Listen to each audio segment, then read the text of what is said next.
Bonjour à toutes et à tous, bienvenue pour cette nouvelle vidéo. Aujourd'hui, je vais vous présenter ma séance dos. Donc on va passer en revue tous les exercices de la séance et je vais vous apporter quelques explications.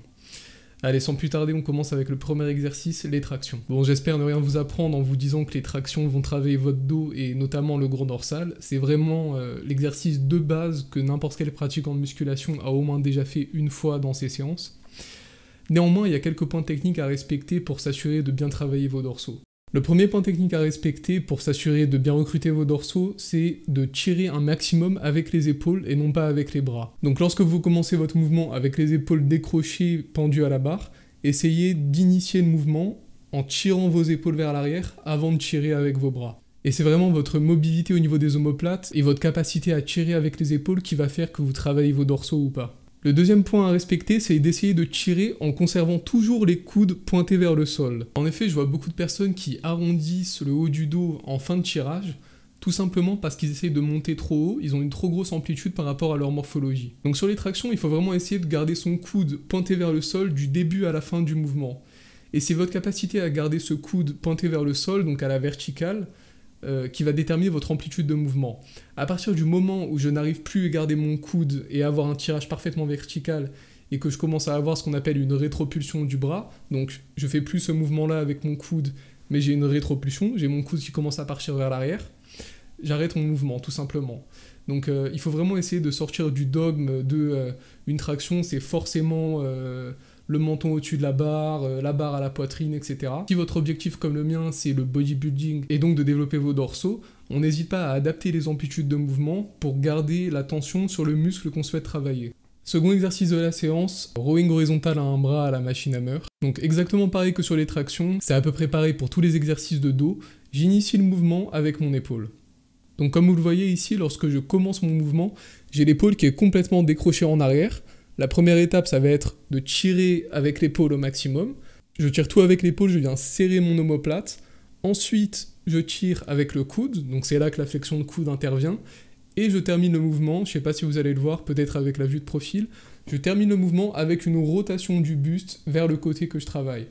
Cette rotation du buste, elle est utile puisque c'est une des fonctions du grand dorsal et ça me permet de mieux contracter le bas de mon grand dorsal notamment. En tout cas, c'est vraiment là que j'ai cette sensation, ce pincement en bas de mon grand dorsal. Je n'hésite vraiment pas à être explosif et à décoller mon buste sur cet exercice-là parce que c'est avec ce type d'exécution que j'ai les meilleures sensations. D'ailleurs, petit aparté sur l'explosif, je sais qu'il y a des gens qui sont de l'école du mouvement parfait, linéaire, lent et parfaitement contrôlé, et c'est très bien. Et il y en a d'autres qui sont pour des mouvements très explosifs, trichés, etc.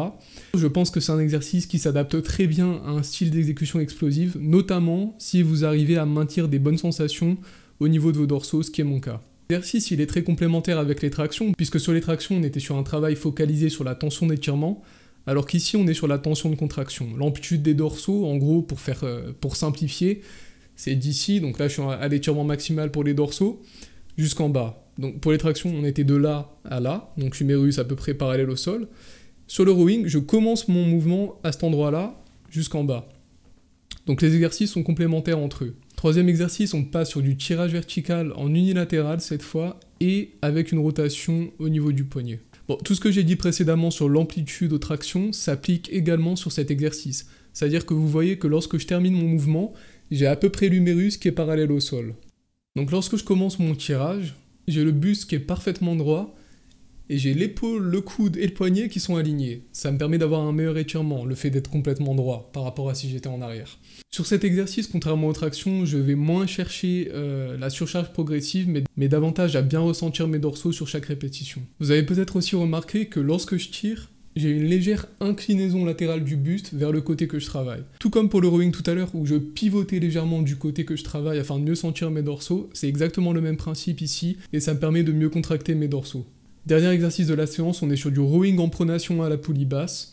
Alors ici, pas de focus en particulier, je vais travailler l'ensemble de mon dos, y compris les dorsaux, même si vis-à-vis de l'angle de travail en pronation et en prise relativement large, je vais quand même travailler davantage l'arrière d'épaule, les trapèzes et les rhomboïdes.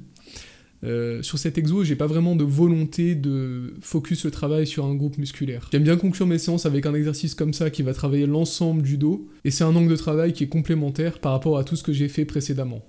Le seul point qui vaille la peine d'être abordé, c'est l'angle de mon coude par rapport à mon buste. Ici, on est un peu sur le mouvement antagoniste du développé couché. Donc, comme sur le développé couché, où on essaye de ne pas avoir le coude complètement ouvert pour pas se flinguer les épaules, bah ici, pareil, j'essaie d'avoir le coude qui est à peu près à 45 degrés environ par rapport à mon buste, pour recruter aussi bien mes dorsaux, mais également le haut du dos, trapèze, rhomboïde, arrière d'épaule. Au niveau de l'exécution, je suis assez explosif, j'hésite pas à tricher légèrement. Pour le coup, c'est vraiment un exercice qui se prête très bien à la triche, je trouve. Notamment parce que je cherche pas à avoir un groupe musculaire qui travaille en particulier, je cherche pas à isoler un groupe musculaire. Voilà qui conclut ma séance, j'espère qu'elle vous aura plu. À ce stade-là, j'aurais pu ajouter un exercice finisher pour chercher un maximum de stress métabolique, donc de congestion et de brûlure musculaire. Et si vous souhaitez le faire, orientez-vous plutôt vers un exercice d'isolation avec une fourchette de répétition haute et des temps de repos assez courts. Et n'hésitez pas à ajouter des techniques d'intensification. Pour en citer quelques-unes parmi mes préférées, vous avez les séries dégressives, le rest pause, les répétitions partielles, etc. D'ailleurs, si une vidéo sur mes techniques d'intensification préférées vous intéresse, faites-le moi savoir en bas dans l'espace commentaire et j'en ferai une. Si la vidéo vous a plu, n'hésitez pas à mettre un like et à vous abonner, et moi je vous dis à très vite pour une prochaine vidéo.